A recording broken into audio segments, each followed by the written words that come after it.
Welcome to T-Smack, home of the T-Smack. May I take your order?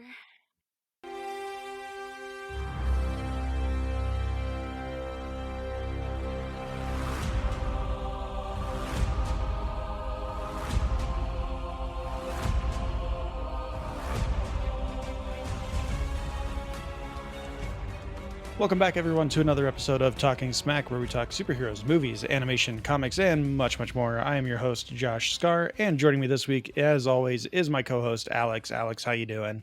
I'm doing fantastic. We're finally out of the frigid cold, and we're apparently in spring because there's snow on the ground. It's 39 and raining constantly.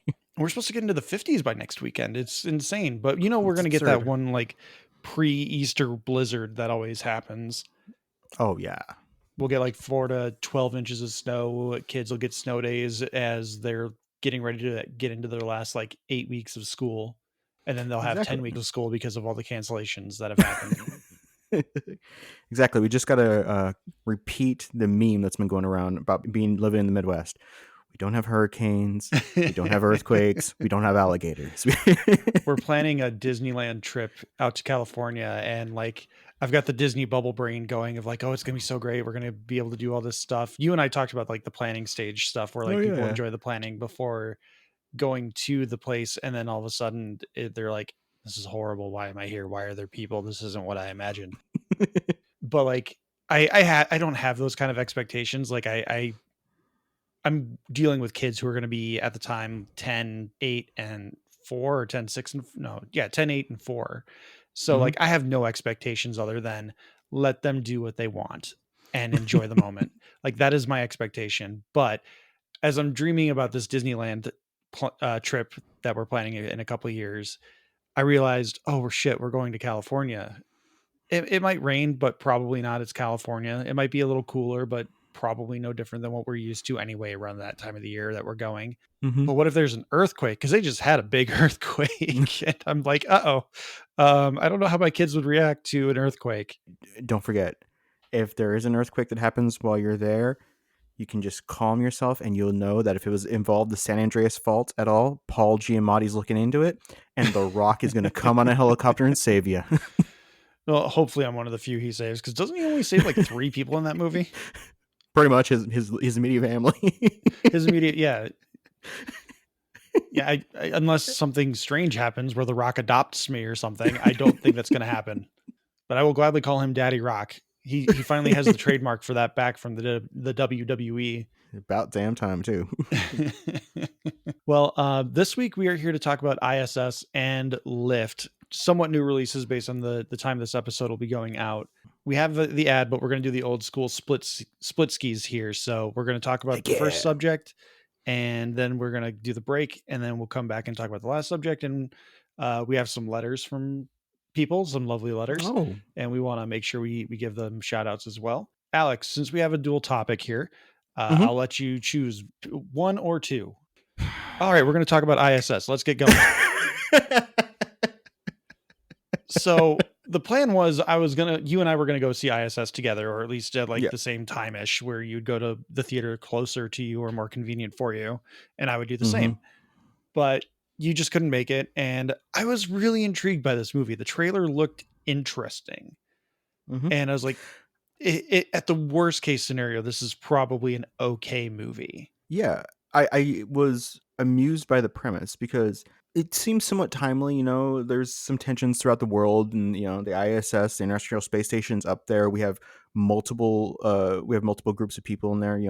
We have Russians, and normally it's Russians and Americans, but sometimes there's the Japanese are up there, sometimes Chinese, and sometimes I think Greek astronomers astronauts occasionally. So it's a nice mixture. And yeah, if they're up there and nuclear war breaks out, what do they do? What are the protocols? Are they there's so many directions it could take. Are they lost in space kind of thing, or do they run out of supplies? Is it kind of like a 3-5 year jump where there's tensions, but then they're banding together? Is there some kind of mutiny? Do they accidentally kill somebody and then there's a peace accord? Or does it turn out like something like maybe they actually have the Americans go, yeah, when this thing got put together, we secretly put a nuke up here just for this kind of thing so we could strike back. There's 1,000 directions it could go with this kind of premise and tension. But unfortunately, that day there was a bit of an ice storm, and I literally couldn't make it out of my cul-de-sac, so the timing didn't work out. So I am very excited to hear what you thought of it, Mr. I don't do horror. Well, it's funny you should say that, because the trailers ahead of this was like, oh, okay. I was expecting kind of like an espionage kind of thriller. Like I can do those sort of movies. I can't do horror. And the trailers leading up to it, I was like, okay, yeah. These seem to be kind of in line with what I'm thinking this could be. And the worst case scenario, this is like The Thing without the monster or the creature feature, whatever you want to call it. Mm-hmm. And in a best case scenario, it's going to be really boring. And Uh-oh. Alex, I'm going to ask you to review this movie for me. So you've seen the trailer. Tell Mm-hmm. me what you think happens in the movie. Okay, so my assumption of what happens in the movie is it starts off with 10 to 15 minutes of that they're hanging up there, everything's kind of chilling. You're getting to know everybody. Maybe they have like a shuttle exchange where some astronauts come in, some astronauts come out. The new crew's up there, and then I'm guessing within 24 to 40 hours of the new set of crew up there, they see the world break out into chaos. Let me see. They're panicking for the next 10 to 20 minutes. They start taking sides. Maybe one of them gets a message from their side saying take over. Maybe both sides get a message from either side saying, "Hey, you got to take control of this. We need to own the ISS because of reasons." Maybe they're the last satellite that's left up there or something like that. And I'm going to guess mutiny happens between the two of them, some kind of fighting. One or two people die, and at the last minute, this is just spitballing wild Yep, nope, horribleness. that's exactly what I'm going for. What do you think the most broadly generic version of this movie could be? Okay, so there's two endings I have in mind that I think it could be. It could be either, if this is a low budget like experimental film, the ending is it was all a war game and they're left with the horror that the world is at peace and they turned on each other. And they could do some kind of like pact of we're never going to talk about this. The other one is, depending on who funded it, of course the Russians end up being the bad guys, and USA, we took over the ISS. The former would have been much more interesting. The latter, surprisingly, was not the ending. It wasn't. So Okay. we're going full spoilers here with ISS. Full breakdown. You nailed the opening. It's Ariana DeBose and the wild card, U.S. astronauts coming up to the space station. Of course. The wild card has kids that we find out. I'm from a divorced family and my kids are not really happy with me, but I love my kids and blah, blah, blah. And Ariana DeBose is just very melancholy. She's just like, I'm in space. This is kind of cool, but I'm very flat about everything because reasons. Right. She gets up there. We find out that there's this tradition that the Russians have of 3 knocks. Everything is okay. You can trust us. And you see the 3 Russians. You have the leader, you have the girl, and you have the wild card. That's both sides. The leader, the girl, and the wild card. Wow. They're perfectly mirrored. And the leader from the US team loves the Russians. They're besties. He's even banging the girl. Oh, okay. They're just loving life. And Wait, there's space sex? yeah, well, I mean, not in the movie, but it's implied. Okay. All right. So they introduce Ariana DeBose to the rest of the crew and let her get settled in, see her station, and kind of get acclimated to zero gravity.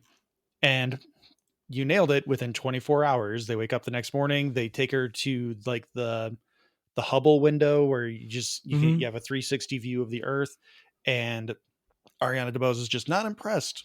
She's just like, yeah, no, I've seen pictures, and they're like, oh man, you're so lame. Some people have like this life changing experience where there's no borders and there's no nothing. It's just the Earth, and we're one Mhm. people, and it's beautiful. But you're so stupid and boring and Oh my awful. god. Of course. Yeah.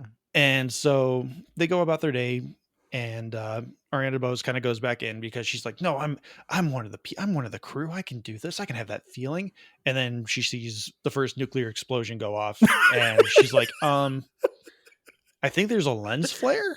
Like what's something's going on. Like there has to be like a solar flare, an aurora borealis happening. It's weird. And then there's like 17 more that just happen. Of course. Right.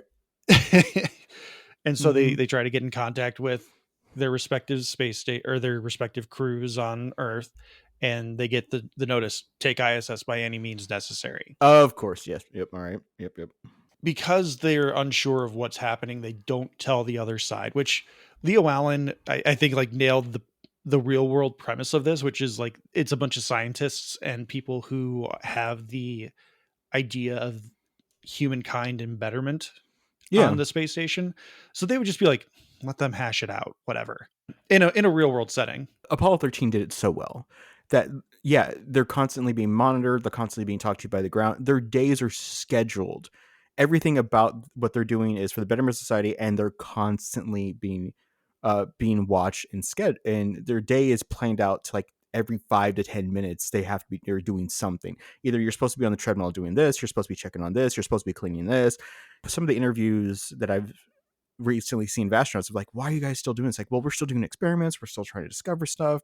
Yes, because I think this current International Space Station is supposed to be decommissioned in like 2032, and they're supposed to be building a new one soon because got to replace it.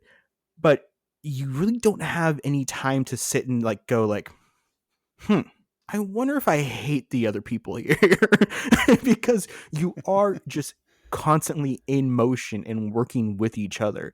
One of the things that I found amusing is that since the different crews bring up food of from their own cultures, that you get bored of it, so you start swapping foods with the others Mhm. because the other people are like, yeah, I've eaten this for the same thing for 16 days in a row now. It's so bland and tasteless to me. They're like, well, this is amazing. They're like, well, so is yours. So there's a lot of exchanging and there's excitement because when a new crew comes up there, they're bringing new stuff, new experiments, new supplies, new thing. So I don't really think that even if they got listen, we sent a shiv in this newest thing, so if you go over there, shank. I don't see them turning on each other right away. And they don't, to the movie's credit. There's Oh, a okay. lot of speculation and like suspicion, and I don't think the movie does a great job of building the suspense towards what's happening. It's pretty surface level because at some point the leader of the Russian team is like, okay, I am all for Mother Russia, so please don't sound clip that for bad reasons. The leader from the Russian team is just like gung ho for, I've got these orders, I gotta do them. So he lures out the American leader and they flail him off the ISS using a robotic arm that they use for like attaching extra pieces. That's horrifying. Yeah, in context, but the movie just doesn't have time to let us live in the horror of this guy kind of being shoot poo pooed off the ISS by a robotic arm being controlled by Russians. Because the rule is, if you don't see a body, if you don't see like horrific murder in these kind of movies, they're not dead. Yeah, of course not. So like you just see him kind of get poo pooed and he kind of floats away doing little somersaults, and then the movie just kind of cuts back and the Russians are very like upset at what they had to do because they think they just killed their friend. Right. That kind of kicks off the series of events of like more mistrust, and the Russian woman who was banging the American leader, she tries to create an alliance because obviously she's in love with the American guy. So like her two, what's the word, comrades have killed the love of her life essentially, or at least the love that she has at the moment. So she goes to the remaining two, the wild card and the woman, Ariana DeBose, Mm-hmm.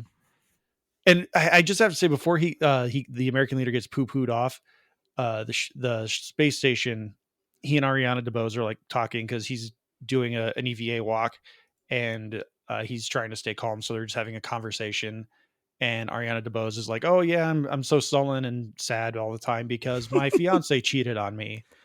And So I went to space. well, so the American leader goes, "Oh, how long were you engaged to him?" And she goes, "Oh, wasn't a him." Ooh. And that's the end. 2012 called. That's the end of it. That is all there is.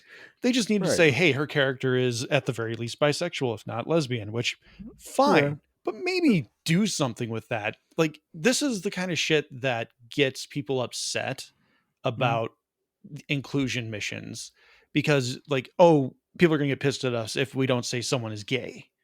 So we have to make sure we have an explicit moment where someone's like, I'm gay, even though we don't Mm. necessarily have to show it because there's no time in this movie to show it. We just have to say it. Yeah.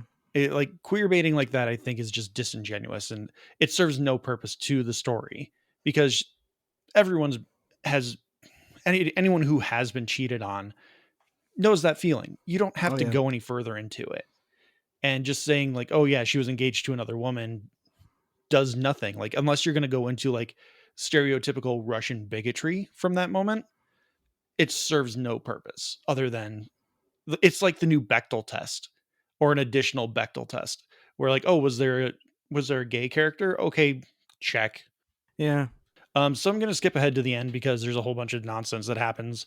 The American wild card knocks out the Russian woman, basically kills her, bashes her brains in while there's a Oh boy. standoff going Great. on. The American leader comes back in, finds out that she's been killed, and goes and kills the Russian leader.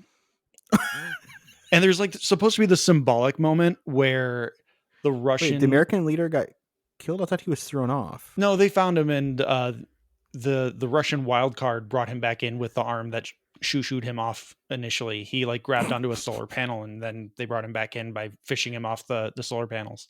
Oh, okay. Because like I Oh, said, if there's not like a horrific on-screen death, they're mm, fine. They're coming back in okay. some fashion. All So right. they bring him back in and he has a standoff with the Russian leader and they end up killing each other, but they do it in an embrace. Aww. And it's supposed Do to they be kiss? symbolic of something, but I don't get what this movie's trying to tell me, honestly. Aw. Okay, so currently the score is 2 dead Russians and 1 dead American. Yes. And the Russian wild card is the one left standing. And the Russian USA. wild card is played by Hollywood's favorite Russian, Kosta Ronin. He's a Of guy course it who, is. if you've seen him, you know who he is. He looks like Mhm. a young Liev Schreiber. Yep, fantastic in the Americans TV show. Yeah, he's a really good actor. Like if they decided to Mhm. make him Wolverine, I'd be all for it as long as he can do a decent American accent or Mhm. Canadian accent. How's it going there? How's it going there, bub? I'm the best at what I do. God damn it. So the American wild card has decided that he's going to go rogue and just steal the shuttle and go back to see his kids, even though the one thing this movie really tries to drive home and the one thing this movie does really well, but also gives no context to, is the devastation that is happening on Earth. Because throughout the entire EVA walk, the entire background is just lit up by an Earth on fire. Oh, that's kind of And like cool. visually it's stunning. It's amazing, but we have no context for what's happening on Earth right now. And we don't know what we're looking over either, because that affects what we're seeing as a viewer as well. Which, like, for international audiences, I'm guessing they're being vague on purpose. Like, the Russians can be cheering, yeah, America's burning. And then the Americans can be cheering, like, yay, Russia's burning. But in a vacuum, no pun intended, since they're in space, it's a stunning visual with no impact other than the Earth is burning.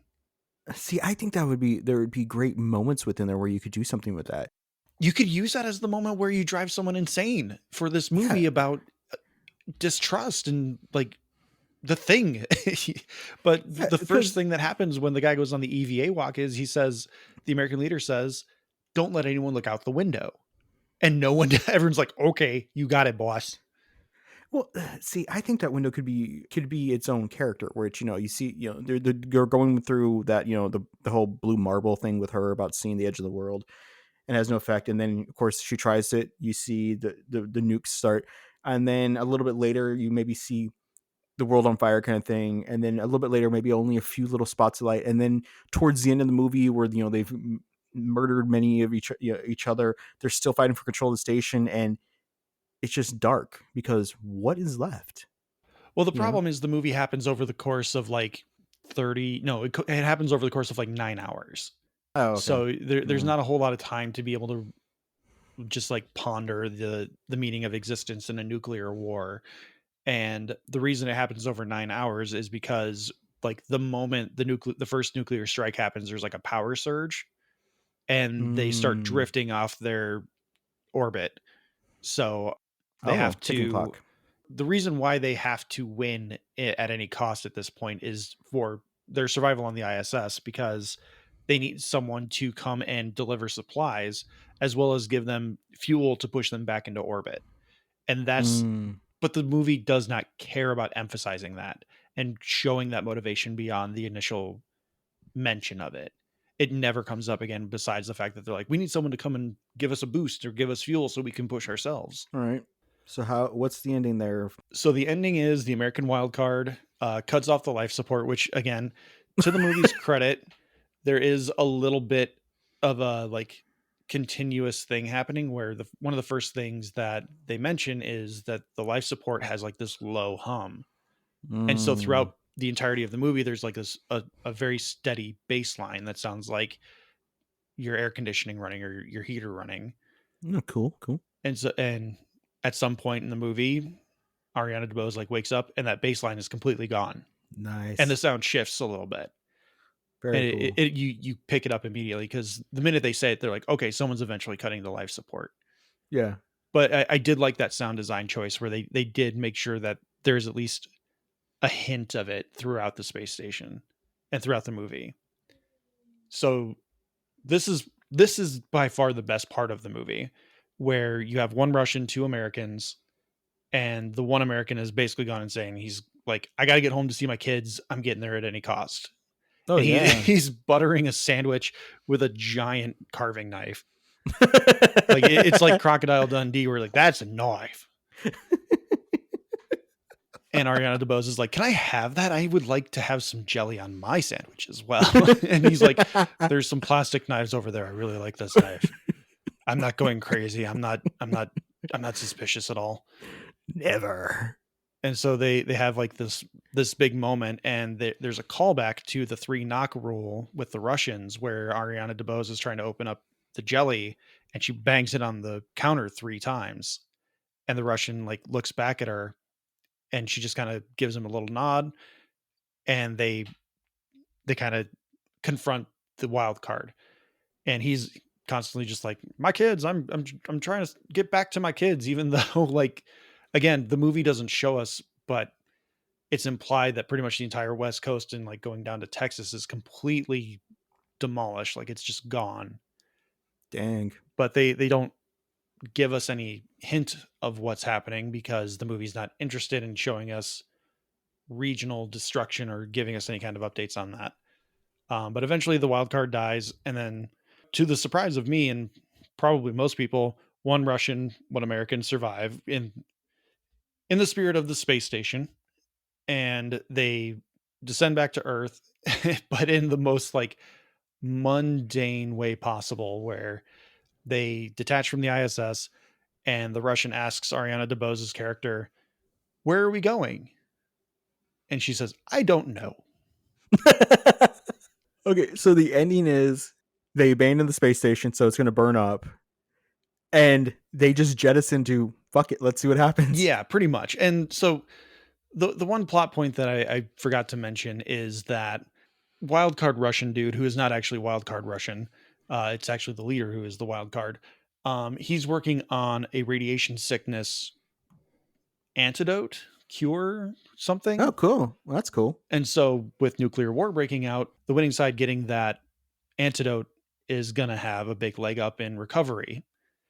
So that's part of why they've been set on this mission to take the ISS by any means necessary. See, now I'm kind of curious about it. Like, if there was like an additional plot in there, like, okay, so if they're working on a cure for radiation sickness and nuclear war breaks out, like, did one side know about it? Is it close to being finished? Is this like a planned thing of like, once the research is done, the war can start? Kind of thing. Oh, Mm. okay. But again, the You movie's know, not and I mean, I think it's fine the way it is. it's Yeah. very much just an okay movie. I messaged the I Have Some Notes guys in their Discord immediately after seeing it. I was like, this is like the quintessential I Have Some Notes episode movie, because like it's very average. Everything is very telegraphed. The only thing I did not see coming was the not wild card Russian guy not being the wild card. I was Oh, expecting more of like okay. a change of heart from him, but it turns All out right. he just always had a heart of gold. He's just he doesn't fully understand English, so he's a little weird. Aw, that's cute. But I would say this is a pass in the talking Oh, smack ratings. It's not a movie anyone needs to see. It's not extraordinarily engaging. It's not extraordinarily interesting. It's oh, very much just mm, like it's a movie that I think most boomers would probably see on like TBS and be like, oh, okay. And they would just sit there and watch it and talk over it throughout the rest of the day and be like, that was okay. That was pretty good. yeah. I was gonna ask you, like, so if I'm bored one Saturday and it happens to start, should I get off the couch and like refill my water, or should I just wait until the movie's over to do it? It's only 92 minutes. Well, I mean, you got to take into effect that it's probably 2.5 hours on TBS or whatever it ends up on, and if it's on TV. But I would say just get up and change the channel unless you're at like the very end of the movie. But then you have no context for the 3 knock rule, because all you're going to see is Ariana DeBose bang a jelly on the table 3 times and look at a Russian dude and you're like, what the hell does that mean? Like, why is that anything? Well, boo. That Eh, stinks. I mean, I enjoy getting out to the movies, so like I Mhm. don't hate it. I just it's very nothing. It, like I said, it's very mediocre, and it's something that if and when Scott, Liam, and Greg get to this in the next season of I Have Some Notes, I would very much look forward to hearing what they would do to zhuzh it up. Yeah. Yeah, it basically sounds like what it is, what you expect to release in January, February. It's gonna come in Mm. first. I mean, it might come in first on a slow weekend, but probably second or third, and end up on streaming in 6, 7 weeks. I mean, it looks good for what it is too. Like Yeah. it's not the visual effects. There are some really bad spots where like it's very clearly like they created like one 3D model of the guy in the space suit during the EVA walk, and then they have their Yeah. really impressive model of the ISS, and they Yeah. spent all their money on the backdrop of the world burning. But that one dude is very it's almost like the old stop motion for like Wrath of the Titans from the 70s and 80s. That's awesome. Like it's got that hard line around it. It's just like Mhm. you could have done a little more with this, but like you're only holding on the shot for like 3 or 4 seconds. So like I get it. You're not going to spend that much time and money on it. But something you should spend some time and money on is the No on 15 all cast with our buddy Caesar. We're going to hear from Heck him, and when we yeah. come back, we're going to talk about the new Netflix movie Lift. I'm 15. No, I'm 15. No, I'm 15. No, I'm 15. So, what's our show about? It's about some dudes talking about movies, just like this. With Goofy screaming with them. Like, so you're talking that they should have replaced it like with a Tom and Jerry scream or something like that? Come on. That's Tom and Jerry screaming. Or you might hear something like this. Oh my gosh. That whole movie, waiting to see what happens with Blanca, is like the most aggravating thing in that film. Because But for the most part, we talk movies from the 80s, 90s, and today. And if you grace us with your ear time, you might hear one of these 30-second gems like this. Yeah, I was gonna say I You did not get a watch it? chance to watch this one this week. give it to him anyways. Let We're us know. gonna give it to you, Ebert anyway. You ready? I'm gonna give you this. No, I'm gonna no, give you no. the 30-second review of Tron Uprising. All right. Start the clock and then So give us a shot and listen to the No on 15 Allcast, wherever you listen to your podcasts. No, I'm 15. And we're back. Don't forget to listen to Caesar on the No on 15 Allcast, because it's just a fun time. Heck yeah. So I can't do my usual transition here. Speaking of a fun time, let's review Lift. This is going to be a Oh fun my review. God.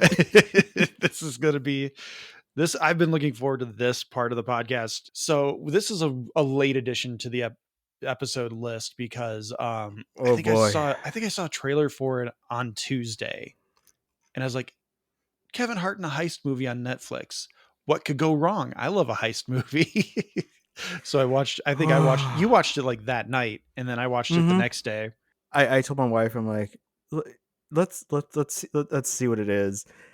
And so we put it on, and she's like, I can leave at any time, right? I'm like, yeah, I'm just gonna watch this. And about 20 minutes into it, I am discording you, going, wow, wow, and then you're like, you're trying to back out, and I'm like, I was I started mostly this. joking. I just wanted to see where that would go. But no, after watching it, I fully understand that first 20 minutes is rough. They steal an NFT as the heist to establish how amazing this team is, and like Oh, you just right click the minute someone posts it online. You right click and you have stolen that NFT. I'm so sorry, so fucking stupid. Why is that? And it's an ego. I'm sorry to interrupt you, Alex. I know you're trying yeah, to that's get to fine. it, but like it's an ego thing because they're like, oh, we're the first people to heist an NFT, and we're gonna do it by heisting the artist of the NFT, the digital artist, quote unquote. And it's so stupid, and it does not get better from there. I had a bit of hope for this film because Kevin Hart is not playing necessarily Kevin Hart. He's playing George trying, Clooney. yeah, he's trying to transition into a different part of his career where he's not playing himself. You know, we go through this with all comedians. We're like, the 90s, if you had Dennis Leary in your movie, what are you're there for? You're going to get a Dennis Leary kind of like rant. Look at Demolition Man. He's in that movie as the leader of the underground, so he can do a rant for a minute and a half. Be like, oh yeah, it's him. Will Ferrell, when Will Ferrell started the beginning part of his career, it was old. Okay, what are we going to put Will Ferrell? Will Ferrell plus NASCAR. Okay, cool. Will Ferrell plus soccer. Will Ferrell plus ice skating. And then of course you got to go the Ernest route. Will Ferrell goes to jail with Kevin Hart.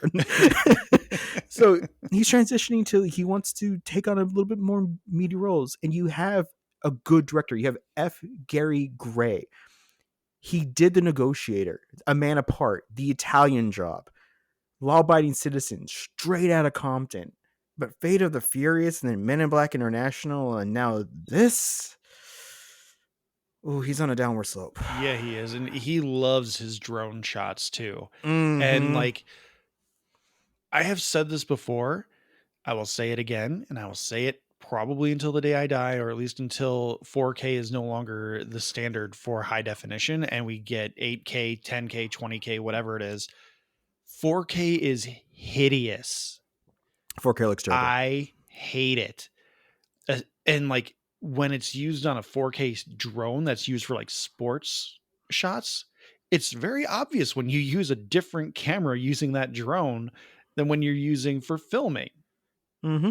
There's a very cool shot where they're flying through a ferry on a river in Italy, and it goes through the ferry and comes out on the other side, and you see the boats doing the chase after they heist the NFT artist, quote unquote artist.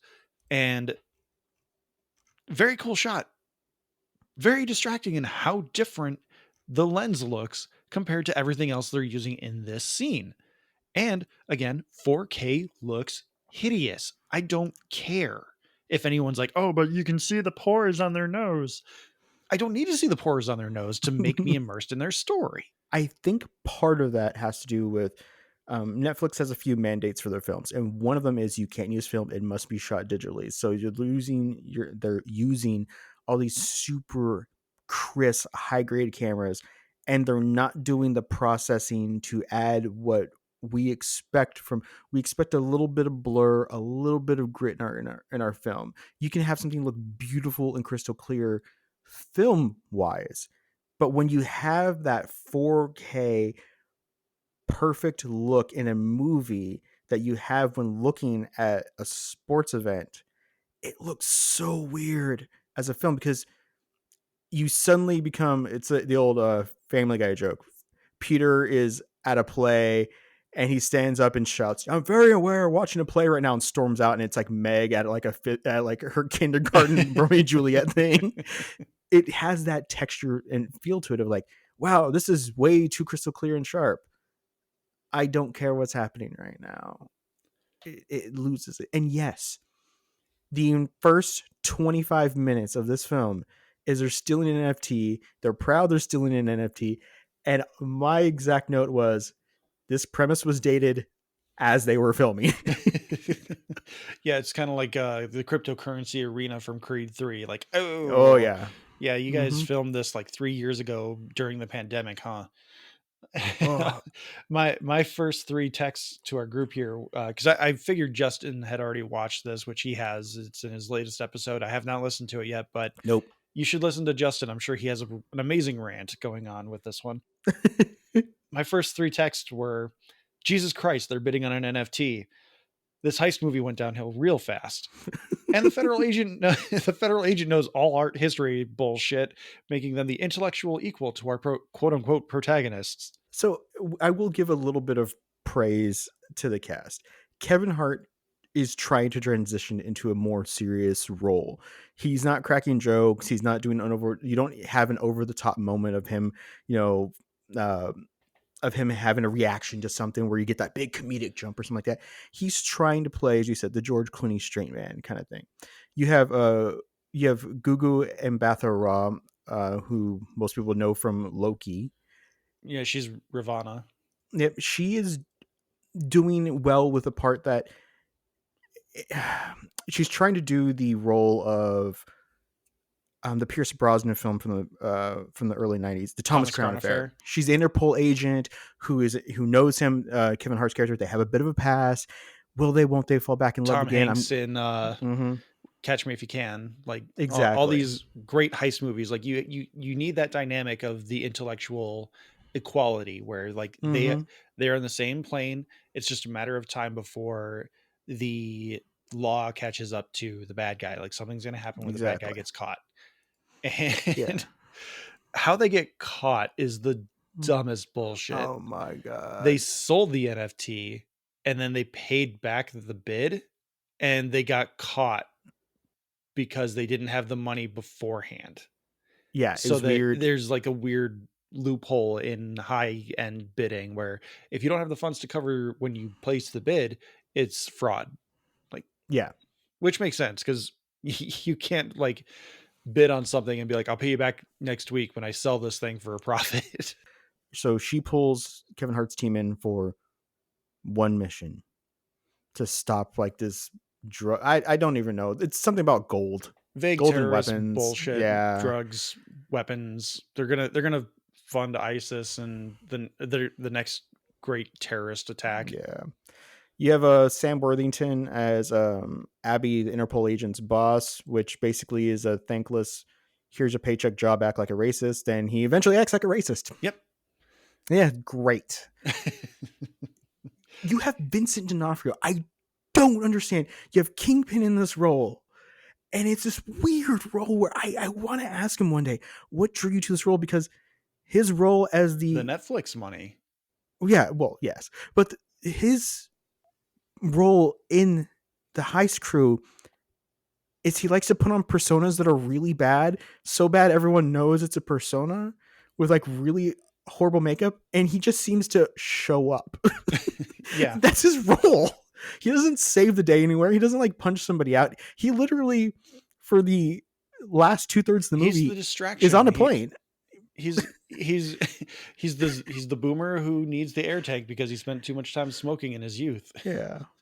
And then you have, of course, the pilot, Ursula Corbero, who I don't think I've seen her in anything that I can who played the wild card in the team, like Billy Magnuson. He was the highlight for me. Like they didn't characterize him consistently, I don't think, but he's clearly supposed to be like the wild card persona, but he just doesn't go into that insane section enough. I think they didn't want him going too far beyond like maybe mid-range what everyone expects from Kevin Hart. So if he went beyond that into more bombastic, it's like, okay, dude, this is not what we're going for with this movie. We need you to reel it in. So they just kind of, it seems like they cut around a lot of that stuff because like part of the fun in the wild card in these heist movies is that they always create the havoc in certain moments where like that wasn't part of the plan. Like, I know, but it was fun. Yeah. And this guy, he gives off those vibes, but he always stays within the plan too. So it's like he's a very boring wild card. And then you have Kim Yoon Yi, the hacker of the group, and you have Vivek Kalra as the engineer. And so that's the entire crew, which they don't spend a whole lot of time other than when it comes to hack, you have to hack, the pilot has to pilot, kind of thing. But I will say the two parts that I actually enjoyed seeing was Jean Reno showing up. The man is 75. And boy, does he look it. Oh, he does. But he's also looked 75 since, Godzilla. True. Shows up to be an asshole bad guy. And bless him. Along with Bern Gorman, who shows up to be the asshole bad guy's torturer killer. Yeah, he's the Wish.com Mads Mikkelsen. Yeah, and so the majority of the middle half of the movie is they're trying to basically pull a heist in the air. They're going to rob gold bars from a moving passenger jet as it flies over the English Channel. That sounds exciting, doesn't it? Wasn't it the Swiss Alps or something like that? Yeah, but they're going from UK to across the English Channel to the Alps, right? Yeah, something like that. Yeah. Because they're over the water for a long time because you have to have their connection and not Interpol and the air agency. Traffic. Yeah, the air traffic controller. Yeah. Because apparently there's like a gap between like where the English side takes over, and then the European side takes over, or something. It sounds exciting, Josh. It makes in the movie. It makes sense. They explain it pretty well. The problem I have with most of this movie is that it's a heist movie that forgot how to do a heist movie because, like, yeah, obviously we want to know how they steal the thing that they're supposed to steal, but part of the fun of a heist movie is how they overcome their obstacles. Yep. And in this movie, everything is just solved on the spot. Like they have an issue where they need to use a laser to interfere with an infrared or something. I don't know. But they're like, oh, but the plane, the turbulence from the plane causes the laser to move too much. And they're like, get a stabilizer. Brilliant. Hey, I can't hack this thing at 20,000 feet while flying a plane. What do I do? What about the hand job maneuver? The hand job maneuver. Brilliant. Mm-hmm. That's they bring up like 5 of them in succession, and all of them are solved on the spot. They don't have to go do an extra heist to get the thing to solve the problem like they do in like Ocean's 11. Yeah. So one of the things is they decide to do it in the air because that's the best way that they know how to do it. They're going to divert the plane so they can land on a runway where they can really quickly offload it. They need that plane's transponder signal to be on a different plane. So they need a second plane. So they blackmail a person into a NASA who apparently bought a NASA prototype airplane. Let's say, okay, cool, that's fine. But then they bring up the obvious issue. Well, that plane has a transponder. The other plane has a transponder. So what do? We can't have them get too close together. The air traffic control will obviously panic. Out of nowhere, this crew that supposedly has like no money at the moment because their funds are like tied up with Interpol decides the best way to do it is to give the plane stealth technology by screwing plates all over the plane. Yep. Just dark steel plates that totally would not throw off the weight or the alignment of the plane at all. And it looks like they're like 3 inches thick. They're huge. Yeah, but like that's fine. We're applying like Fast and the Furious logic to this movie. Like, yeah. Okay, they've considered it, they figured it out, they've recalibrated. It's fine. It's all there. It's all good. We're just here for the heist. We're trying to figure it out. But the movie does not care about the fucking heist. It cares more about Gugu Mbatha Raw pretending to have sex in the bathroom of a plane with Kevin Hart.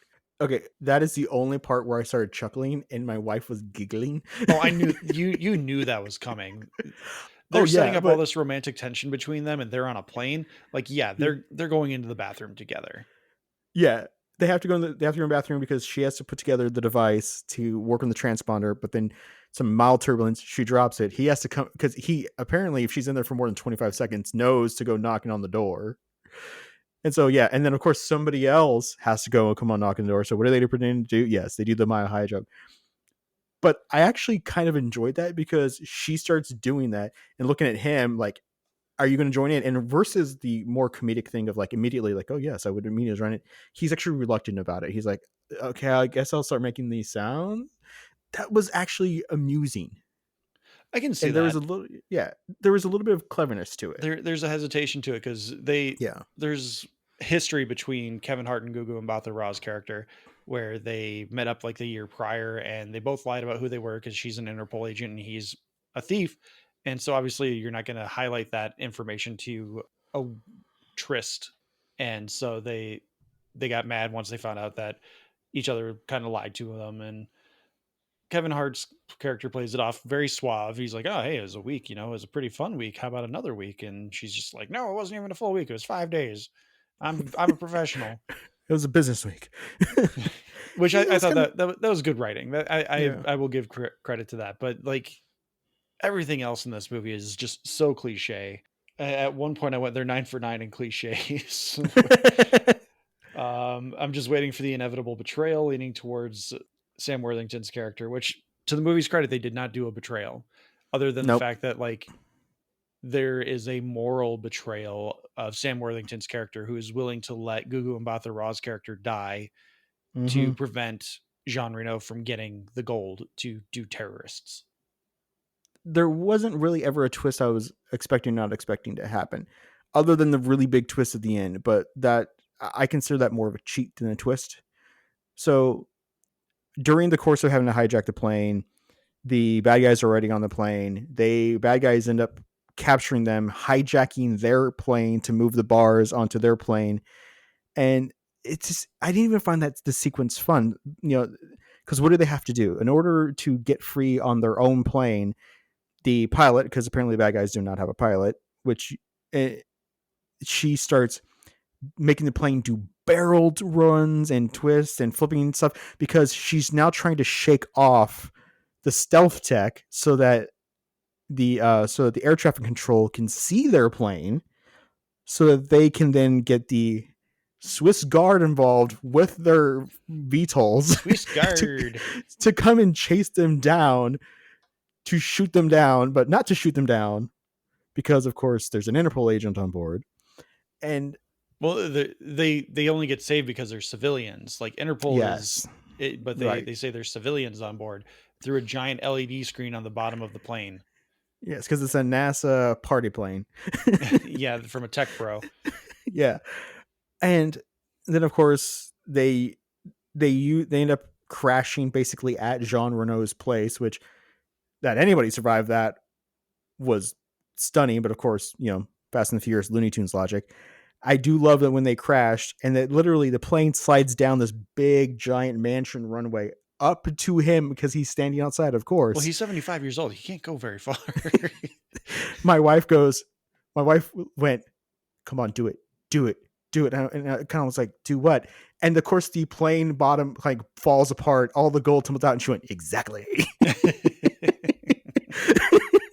Jackpot.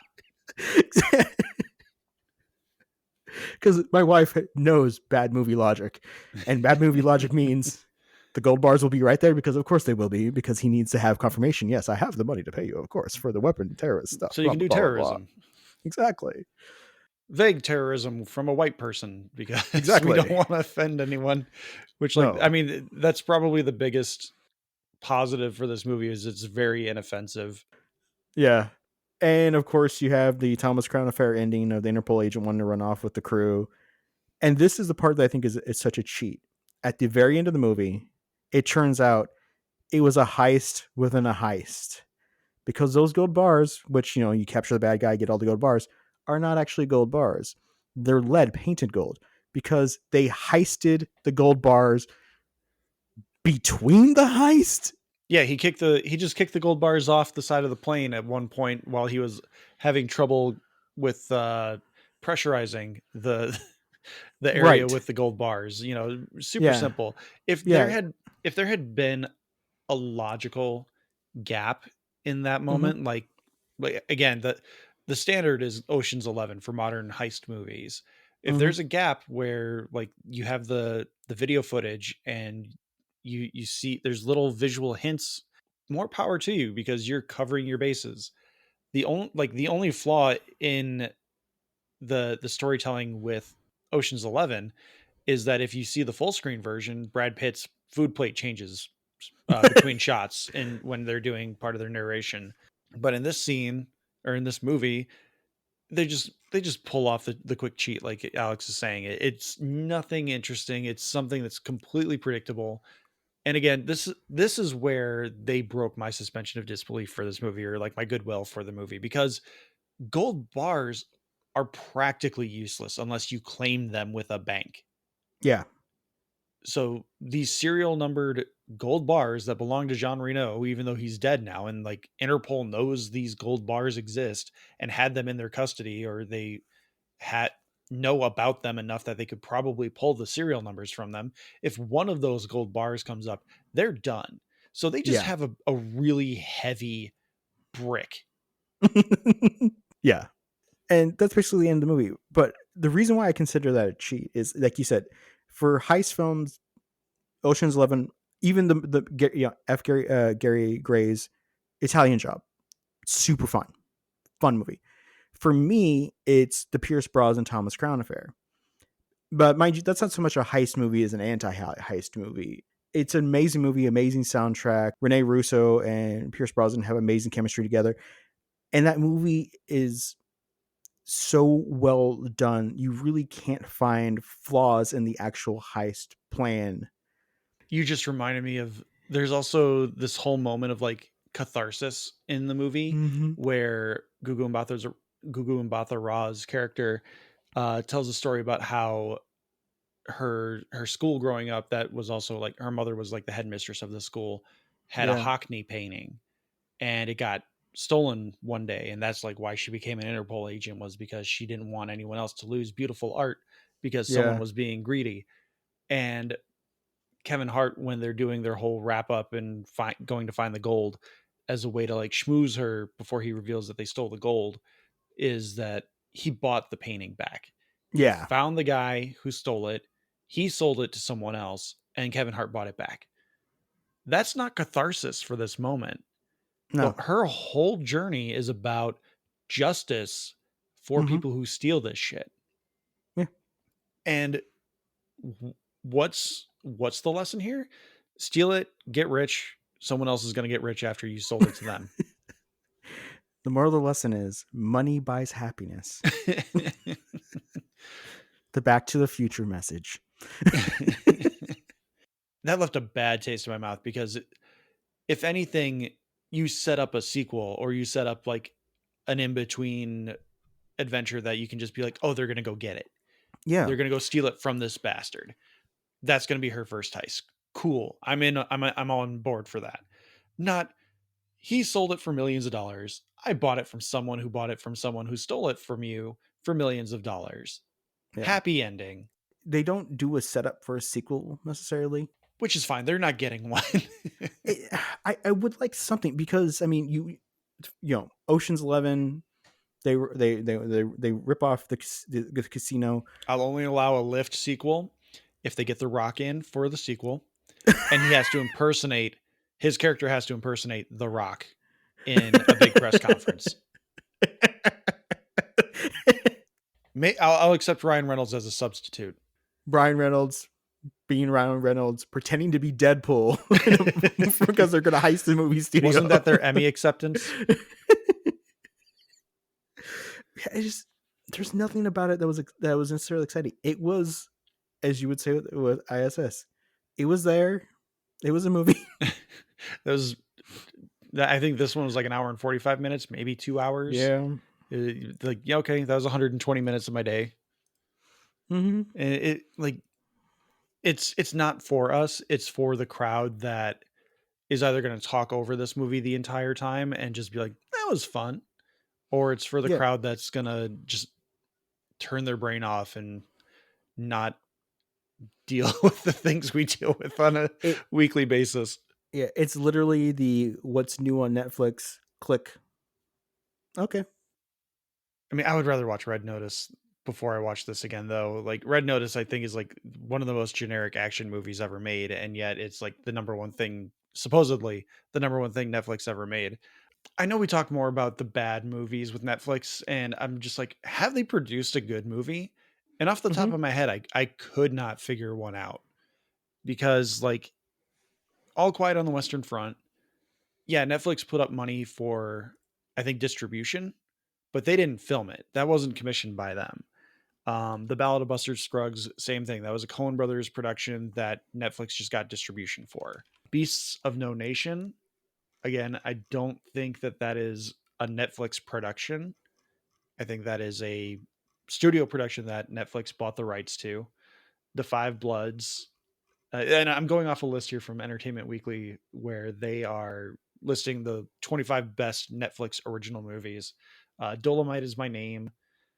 That was good. Don't Look Up, which That was again, okay. I'm pretty sure they just bought the rights to. Glass Onion, that isn't technically a Netflix production.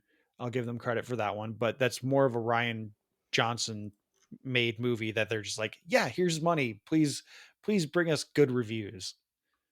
The Harder They Fall, that is a Netflix original. I do remember that one. I like that one a lot, actually. I watched that one when I was touring around the country last year, and I was really Hmm. engrossed in that one. It does feature a since canceled for good reason Jonathan Majors, Idris Elba, Zazie Beetz, Regina King. Oh, I vaguely remember watching this. Yeah. Kyler, RJ Kyler is in there too, and like spoilers, when his character gets his comeuppance, I was crushed because he was my favorite character in that movie. He had charisma out the wazoo in that one. The Irishman is one I've not watched, but I believe that is also a Netflix Mhm. production. I think that came out of the pandemic though, where Scorsese just wanted to make a movie. But a lot of these movies I've not even heard of. Like I this movie The King with Timothy Chalamet from 2019, Mm. hadn't heard of it. The Lost Daughter from 2021, haven't heard of it. I have heard of Mank. I remember that getting nominated. Yeah, it was good. Ma Rainey's Black Bottom. I remember hearing about that one. Mm-hmm. Everyone knows Marriage Story. It's like the greatest meme out of the 21st century. Mudbound, I haven't heard of. Okja. It's a No Bong Joon idea. Ho movie. Power of the Dog, which that's relatively new if I remember. Private Life from 2018. Again, never heard of it. Like they advertised their star power ones. Tick Tick Boom. I haven't watched that one yet. I've heard okay things about it, but a lot of these Netflix originals, I can't say I give them credit for a lot of them because it seems more like they're buying the product than they are producing the product. And then when you get to the point where they produce those products like Red Notice, The Gray Man, I think was Bird Box a Netflix production. Yep. So like Bird Box is a rare exception to Netflix producing good original content, like or bad original content. In terms of movies, like their TV shows, I think for the most part have been mostly hit, Mm-hmm. if not very good. I wouldn't say they're all must sees, but like I'll go to my grave saying that everyone should watch Voltron Legendary Defender, which is a Netflix Heck original. yeah. I've said this in our 2024 preview. I'm I'm very ambivalent towards Avatar: The Last Airbender. I don't think it's needed, but after having seen that trailer, I am a little more excited about it because seeing how they're translating some things, like my boy Heibai, the panda monster, like oh my god, he looks amazing. But I don't know. Lift is a pass for me. All this to Oh, say, Lift Lift is a is a pass. big pass. Unless you want to get drunk and just like do shots for heist movie cliches, I think that's perfectly acceptable in this scenario. But for the most part, I would say don't waste your time. Watch No. Thomas Crown Affair, watch Ocean's 11, watch any other heist movie, Ant-Man even, like better heist movie. And they Yep. don't even do like of all the cliches in this movie, they don't do the narration of the heist. And that's the best Mm-hmm. part where they're laying out the plan while they're actually doing the heist. That's like the best part because you get invested in what's happening and you forget about the heist within the heist and the twist that they're going to pull at one point. And you have to have the heist sequence. You have to have the music, the tension, the flow of dun dun, which, to go back to my love of Thomas Crown Affair, the song Sinner Man being played as the anti-heist happens at the end of the film. Oh, it's so good. The way the movement, the police are on him, the way that everything is just flowing, the camera direction, you never feel lost, and you have that amazing just it's such a good song. I hope you have fun being up till midnight watching the Thomas Crown Affair, just to wash the taste of lift out of your mouth after a week. I mean, Nina Simone, that's like a 9-minute song, and it is beautiful. She's remixing our theme music, by the way. Okay. Well, glad we got that out of the way. So we actually got a little engagement this week, and I needed to bring it up real quick because it's awesome. People felt the need to reach out to us. And two, one of them was a very lovely comment. So I just wanted to just shout it out. So we'll shout out the comment first here. Dan from Watching Stuff, Game On Wisconsin. He tweeted at us earlier saying, got to give props to the guys at Talking Smack Pod for their recommendation of the TED Show on Peacock. Not a sponsor, but could be. I had written it off, but their review changed my mind and I wasn't disappointed. Cheers, guys. So, Dan, thanks so much for obviously listening, and thanks for shouting us out, using your platform to kind of give us a little Watching Stuff and Game On Wisconsin boost. Heck yeah. And then I got an email from Raphael from the Geeky Dad podcast and the Multiverse Kids show.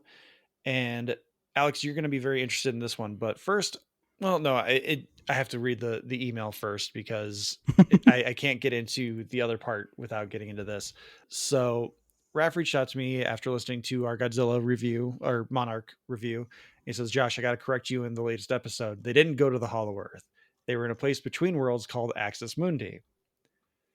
And I said, oh, really? They didn't, they're not the same thing? And he said, apparently not. I went down a YouTube rabbit hole the other day, and it's basically a place between the Hollow Earth and the surface world. Convoluted as hell, though, which he's not wrong. And then he linked me to a Screen Rant article, which, Raph, I'm sorry, but don't send me Screen Rant shit. I have to call out this bullshit right here because Screen Rant, like within hours of the Monsterverse or the Monarch finale posting, had this whole thing, what Axis Mundi means, new Monsterverse world and Hollow Earth connected universe explained. The first part of that headline is literal. What Axis Mundi means. So we get the typical clickbait bullshit of like the Monsterverse, Monarch Legacy of Monsters is the first season of Apple TV Plus, blah blah blah blah blah blah blah blah blah. 2 paragraphs of them just basically saying what Monarch is. Then there's a second part that says Monarch's place in the Monsterverse timeline explained. That's not the goddamn headline, Screen Rant. Get to the fucking point. That goes for 2 paragraphs.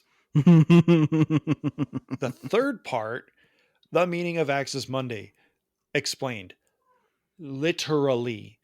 Axis, at some point in here, they say Axis Mundi is a phrase with Latin origins. In geographical sense, it refers to the planet's axis of rotation, and it goes on for another full paragraph. Nobody fucking cares. Screen Rant.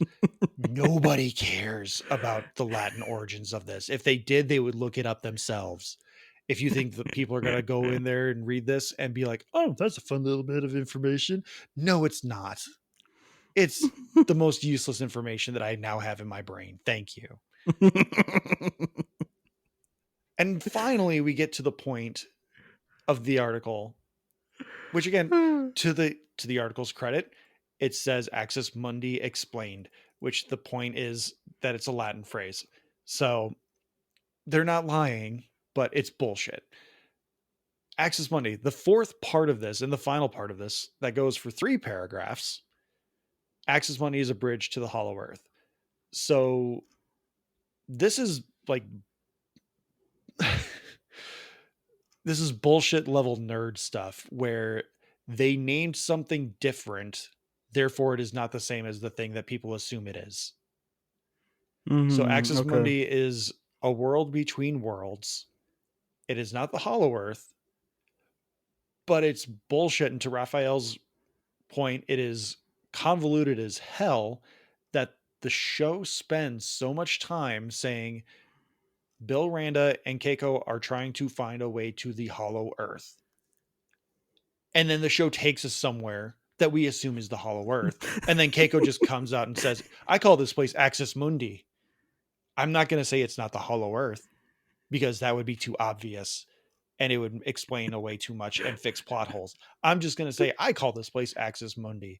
That's like me walking up to someone's dog and being like, I'm going to call you Bill. And they say, no, his name is Arf. No, his name's Bill because he looks like a Oh Bill. my god. Oh my god. I'm trying to find out, is there anywhere where they actually call it I.S.S. Mundi? Yeah, I mean, Keiko says, I call this place I.S.S. Mundi. And that's like the only time Okay, they so say it. that's it. That's it. That is Okay, it. okay. So because okay. Keiko gives it a name, therefore it is not the Hollow Okay. Earth. Okay, all right, okay. Which again, convoluted and stupid as hell, but it's I can accept it. I think the writers of the show needed to be more forthright with the fact that this was not the Hollow Earth and not just being like, well, Keiko said it's not. Keiko said it's I.S.S. Mundi. She didn't say it's the Hollow Earth. Okay. So, Raph, thank you so much for the email and the correction. I will happily be wrong because that fixes the time dilation issue, because that's the whole point of this article, as well as that Axis Mundi is a place between the Earth and the Hollow Earth, which is why time works differently. But the show never bothers to tell us that Axis Mundi is different from the Hollow Earth. And that is what's making me a little more upset right now, is the fact that, like, Mhm. I'm wrong, but I'm not wrong because I missed something in the show. I'm wrong because the show missed telling me something. And I'm just supposed to infer that because a name drop happened that it's not the Hollow Earth. Like, no, that's bullshit. I am sorry, but no. So we welcome all emails. Please email us so we can yell at you. So I can get mad at the thing that you emailed me about. I'm not mad at you. Raph, you're a dad. You understand. I'm not mad at you. I'm mad at the situation that has been created by me saying something that came out of my mouth. I hope to God season 2 confirms I.S.S. Mundi is Hollow Earth. Oh, that would be amazing. And it would make Screen Rant even worse for what it is. So, yeah, that's Raph and Dan. Thank you so much for these emails. Dan, thank you for the kind words. Raph, thank you for the correction. But don't send me Screen Rant bullshit. I'm sorry. I can't go. I was really tempted to not click it, but because it's you, Raph, I did. And I regret it. Okay, so that reminds me, Josh, sometime we should interview my friend. Is your friend in the room with you right now? No. Oh, okay, good. But he used to have a side gig writing for Screen Rant and quit because of how toxic it was. Oh, I believe it. And I mean, I'm sure like Yeah. 85% of all Screen Rant articles are now AI generated, because I'm every sure. clickbait article is the fucking same. It's listing every actor and like every notable movie they've been in so that it grabs the SEO, and you spend like 4 paragraphs just parsing down the gist of the show and the actors in it. And then you have like one little blurb of like, and that's why Walt Disney was a racist and his head is not frozen. It's the recipe. It's the recipe SEO. Start with, listing that, what it is about. Start with listing that we're going to build a cake today. It's going to be a cheesecake. The first time I had cheesecake, let me tell you about it. And how this cheesecake led to this, the origin of this, how it entered my life, blah, blah, blah, The blah. first cheesecake was made. Exactly. Now you're going to start with 4 ounces of 4 bars of cream cheese. Oh, okay, there we go. There's the recipe. But that was the original recipe. But if you're gluten free, blah blah blah. Like some of these just go on, and I don't know how some people can read that. I know that the headlines are grabby, but oh my god, clickbait just destroys my brain, because I went to school originally for journalism. And so I learned from the inverted pyramid, where you have the most pertinent information first. You want to let your reader know the most important facts first. And then you just build towards like less important stuff, and you finally just be like, and I'm done. We're done talking now. Information exchange over. And now it's just the exact opposite. It's not even a pyramid because the idea is the bulk of the information is on top with the inverted pyramid, but now it's just like a fat blob of nonsense and like a blurb of the information you want, and it's usually not that interesting. Yep. So with that, Scar Horse over about clickbait. Let's get out of here, Alex. We're going to start wrapping up here. You want to let everyone know about our Discord? Our Discord is fantastic. If you want to call us wrong and provide Screen Rant links, you can do so. Please in our don't Discord, provide Screen Rant links. And we will fight back in text form instead of a week later on in audio. Well, see, part of what makes Screen Rant and like clickbait awful is that they do get my curiosity. I'm like, how bad is this? Where does it go? How far into this does it take to get to the information I want? And so I usually will like go in incognito window and try to block the cookies and stuff that get it. But I hate it. It kills me every time. You can follow us on our socials at tsmackpod@gmail.com. I got that wrong. You can follow our socials at tsmackpod at Talking Smack Pod on all social media platforms. We're on Blue Sky, Instagrams, Threads, Hive Social, Post News, Facebook, YouTube, TikTok, and Lonnie's website. You can email us at tsmackpod@gmail.com. Thank you to Leo Allen. Thank you to Beppo for our original avatars. And thank you to Leo Allen for our music. Yep, Alex. Retro L Studios for our Ricky avatar. Please like, subscribe, rate, review. Leave those sweet, beautiful reviews. We still have not gotten any new ones in like a year, so we need a new one. Someone be brave enough to leave us a good review, and we'll read it on air. But Alex, and yell at you for doing so. Alex, thank you so much for being here again this week and surviving through Lyft. Thank you, everyone, for listening, and take care.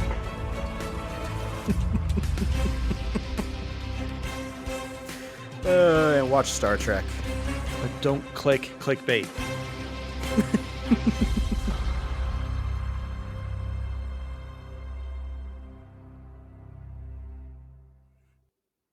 Who loves T-Smack? I love T-Smack. Is it true? Mm-hmm. I do. Ooh.